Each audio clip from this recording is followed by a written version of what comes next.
wabarakatuh. Waalaikumsalam warahmatullahi wabarakatuh. Warahmatullahi wabarakatuh. Bismillah, alhamdulillah. Alhamdulillah.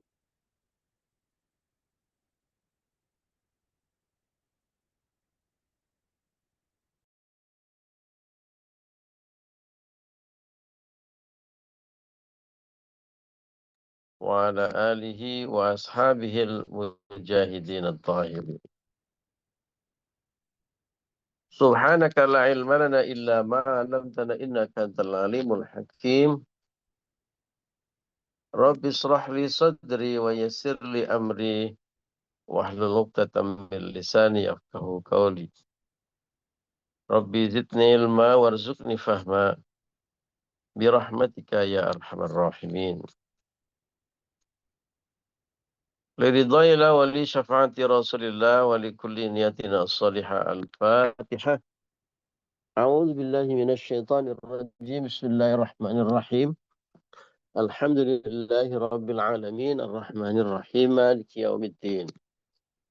إياك نعبد وإياك نستعين اهدنا الصراط المستقيم صراط الذين أنعمت عليهم غير المغضوب عليهم ولا الضالين. Rabbi firli wali walidayya wali jabil mu'mina amin. Bapak, Ibu, dan teman-teman rahimakumullah, alhamdulillah pagi hari ini kita kembali dipertemukan oleh Allah dalam majelis yang mulia, majelis yang penuh berkah, majelis yang insya Allah akan memudahkan langkah kita menuju surganya Allah. Allahumma amin ya rabbal alamin. Majelis yang penuh dengan barakah karena silaturahmi insya Allah memanjangkan usia kita dalam kebaikan-kebaikan dan mendatangkan rizki min haitsu la yahtasib. Allahumma amin ya rabbal alamin. Kita lanjutkan ngaji Nasaihul Ibad. Kita sampai di bab ketiga, makalah yang ke-8 bagian ketiga. Tentang apa-apa yang menyelamatkan kita. Kita sudah belajar 2 poin. Yang pertama yang menyelamatkan kita adalah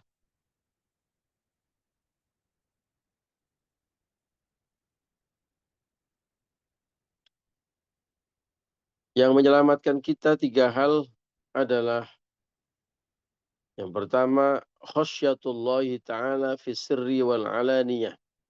Takut kepada Allah dalam keadaan sepi maupun ramai, dalam keadaan sendiri maupun bersama-sama. Wal qasdu fil fakri wal ghina, dan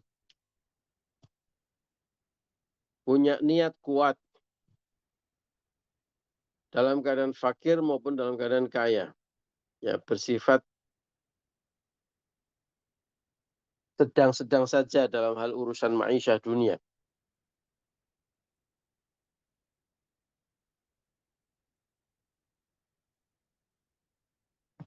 Kalau kenemenan, kalau berlebihan, berbahaya.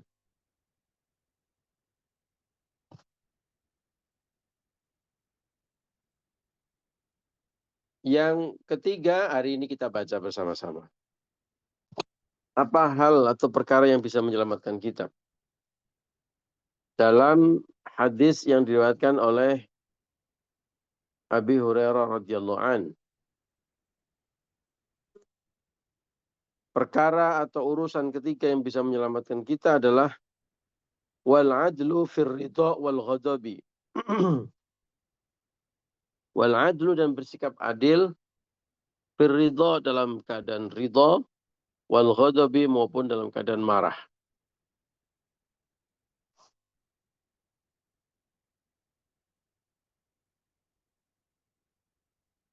Bersikap adil dalam keadaan suka maupun duka, dalam keadaan gembira maupun dalam keadaan sedih, dalam keadaan gembira maupun dalam keadaan marah. Bi ayyaghdaba lillah, karena sesungguhnya ghadab atau marah itu, marah yang benar itu marah yang lillah karena Allah semata-mata. Wa yardha, dan orang itu ridho, bahagia, rela, ya, legowo, liridhahu, juga karena semata-mata ridho karena Allah.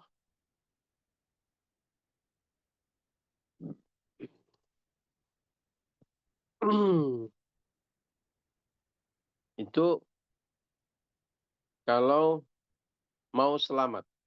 Nah, banyak sekali perkara yang merepotkan kita, menghancurkan kita,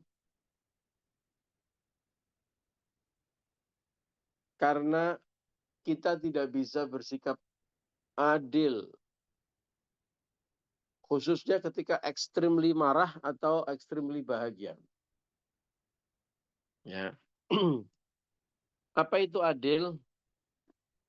Kita sudah sama-sama paham lah ya. Tapi menyamakan persepsi, tidak ada salahnya. Adil itu bersikap objektif, menempatkan sesuatu pada tempatnya,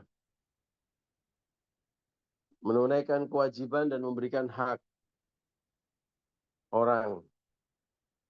Dan juga yang penting bahwa adil dalam Islam itu juga bersikap lurus, membela kebenaran. Ya. Adil itu bukan membagi dua hal, persis plek-ketiplek. Tidak. Ya. Kalau punya anak sudah kuliah dengan anak TK, ya uang bekalnya atau sangunya ya beda. Tidak kok sama-sama ini. Yang kuliah bekalnya 1 juta, yang TK juga 1 juta. Itu justru tidak adil. Karena kebutuhan dan haknya masing-masing berbeda. Justru harus sesuai dengan kebutuhan dan haknya masing-masing. Dan yang penting tadi, ada unsur bersikap lurus, mengambil jalan lurus, membela kebenaran. Nah, dalam adil itu ada unsur pembelaan terhadap kebenaran. Nah, dalam implementasinya itu adil itu bukan hanya untuk orang lain, juga untuk diri kita. Ya, adil untuk diri kita sendiri, adil untuk orang lain, dan yang lebih penting adalah adil untuk Allah Subhanahu wa taala. Adil untuk diri kita sendiri, kewajiban dan hak kita dipenuhi. Nah, itu adil. Kalau kewajiban, ya tentu sudah clear, jelas. Tapi juga ada hak diri kita yang harus dipenuhi. Hak tubuh kita untuk istirahat misalnya. Nah, harus adil. Nggak boleh bersikap baik kepada orang lain, adil kepada orang lain, tapi kepada tubuh kita sendiri, pada diri kita sendiri kita nggak adil. Ya, tubuhnya diforsir untuk bekerja terus. Nggak ada waktu untuk istirahat. Li badanun hakun. Untuk setiap tubuh kita itu ada hak. Nah, hak itulah yang harus dipenuhi. Nah, itu memenuhi hak badan kita itu bersikap adil. Ya, beristirahat, waktunya tidur ya tidur. Menjaga kesehatan, menjaga keselamatan. Itu hak tubuh kita. Ya. Terus kemudian yang paling populer tentu bersikap adil kepada orang lain. Haknya juga dipenuhi. Ya. Kebenarannya harus kita jaga, kebenaran harus kita bela. Dan tentu yang paling krusial, paling penting adalah adil kepada Allah. Ya, kewajiban kita kepada Allah dipenuhi, ibadah, perintah diikuti, larangannya dijauhi. Nah, kenapa disebutkan dalam hadis ini bersikap adil dalam keadaan marah maupun dalam keadaan ridho itu akan menyelamatkan kita. Banyak sekali masalah yang timbul akibat kezaliman dan ketidakadilan. Masalah untuk kita pribadi maupun komunitas, organisasi, perusahaan, keluarga, kampung, perumahan. Dalam skala yang lebih besar ya, bangsa negara dan tata dunia. Ya. Kezaliman dan ketidakadilan itu yang memicu permusuhan, dendam kesumat, yang kadang-kadang terus beranak pinak, dendamnya nggak selesai-selesai. Ya. Dulu yang masalah itu kakek, turun ke anak, turun ke cucu, terus turun. Wah, pokoknya kalau keluarga kita sama keluarga mereka itu semuanya nggak akur. Nauzubillah ya. Bisa menimbulkan dendam kesumat. Ya, tak henti-henti. Demikian juga urusan bangsa ini. Ya, luka-luka lama itu banyak yang terus dipelihara. Karena sikap ketidakadilan. Tentu mata rantai dendam kesumat harus kita putus. Dengan apa? Ya, dengan keadilan. Di antara bentuk keadilan itu adalah memaafkan salah, dosa, khilaf orang lain. Sedangkan Allah pun Maha Pengampun. Kenapa kita sebagai makhluknya tidak juga memaafkan kesalahan orang lain? Toh kita juga banyak salahnya. Dan karena salah kita mohon maaf, bersikap dan bersiap untuk memperbaiki diri. Ya, bersikap adil juga pada diri kita. Apa sikap adilnya? Ya, kewajiban kita laksanakan. Nah, jadi kebayang ya bahwa berbagai sikap permusuhan, berbagai kehancuran dan masalah itu datang dengan dipicu oleh sikap ketidakadilan, kezaliman.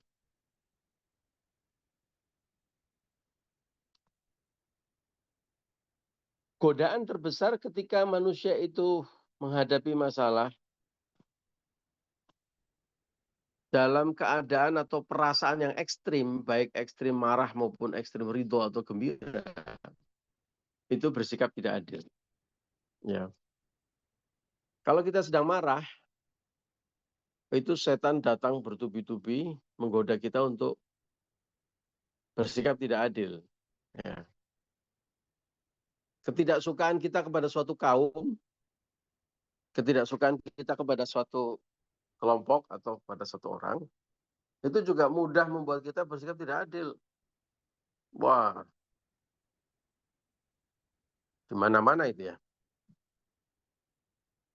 Di kampung, RT, tetangga, kadang-kadang juga terjadi, naudzubillah misalnya, di kelompok pengajian, di masjid, kelompok arisan. Apalagi kalau sampai di posisi-posisi kita ada di posisi yang krusial seperti hakim, ya penegak hukum, aparat penegak hukum, wah itu di bibir jurang. Ya, sekali bersikap tidak adil, tidak fair, bisa kemana-mana. Ya, dampaknya sangat mengerikan.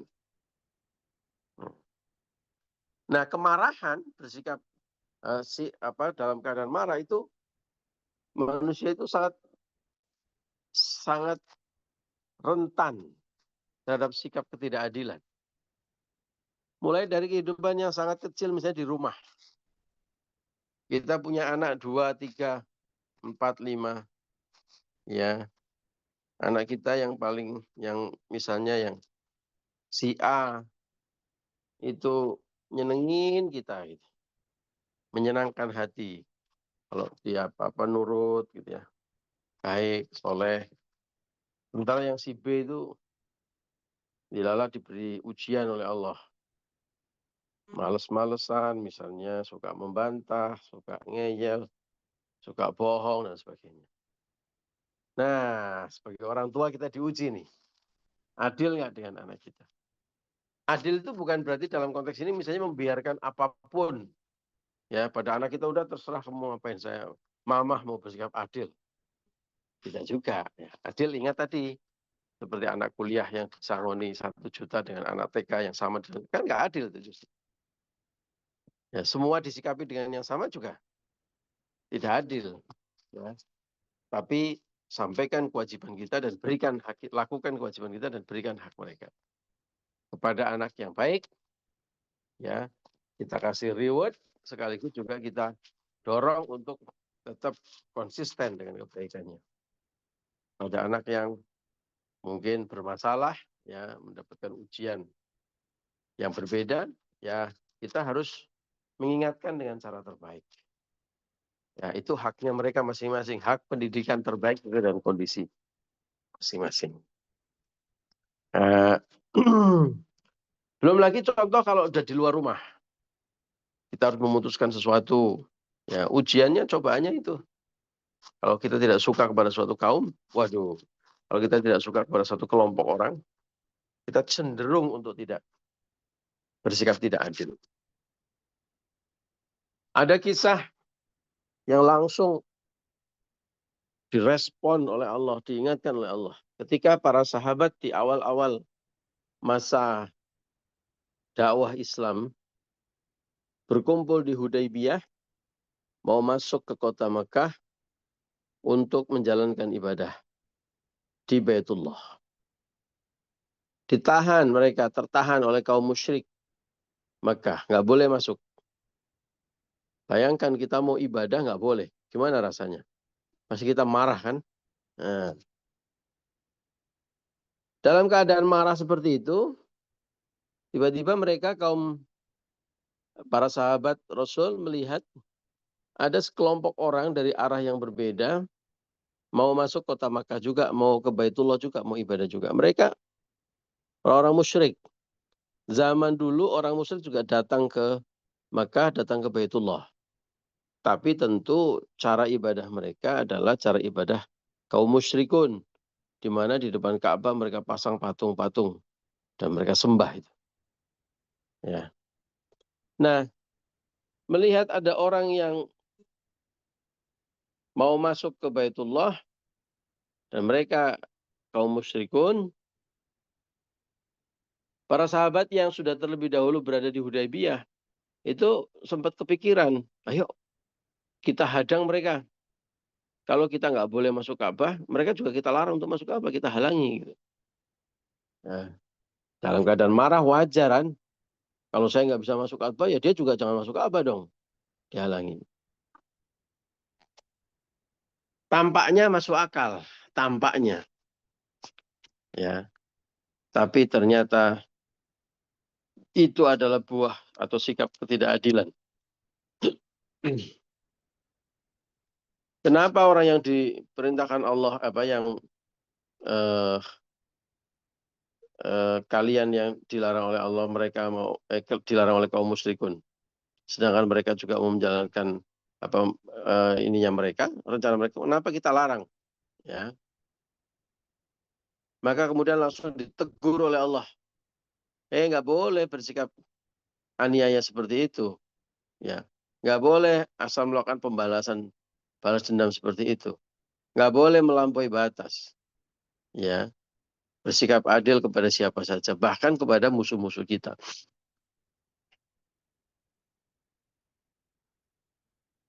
Demikian juga nggak boleh bersikap tidak adil ketika kita sedang gembira atau terlalu gembira.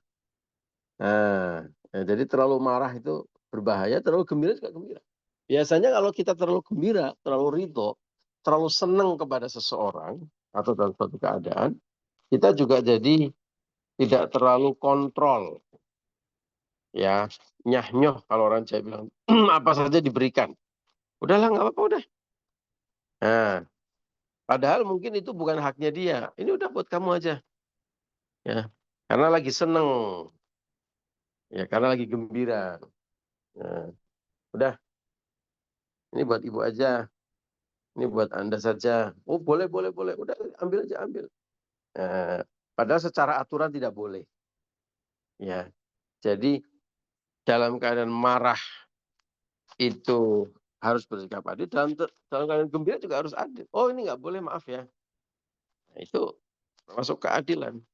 Misalnya kalau secara aturan nggak boleh. Meskipun kita lagi seneng banget, lagi cinta mati, cinta buta gitu ya. Nah, hati-hati. Penyalahgunaan wewenang sehingga bersikap tidak adil. Abuse of power. Karena sedang terlalu gembira atau sedang terlalu suka kepada sesuatu hal atau kepada seseorang. Dua-duanya menggoda kita untuk bersikap tidak adil. Kalau kita mau selamat dalam hal semua urusan kita mesti bersikap adil dalam keadaan apapun. Bahkan ketika extremely happy atau ketika sedang sangat marah, sama saja kita sama-sama harus bersikap adil agar tidak menghancurkan kita dan tidak menimbulkan kehancuran yang lebih besar.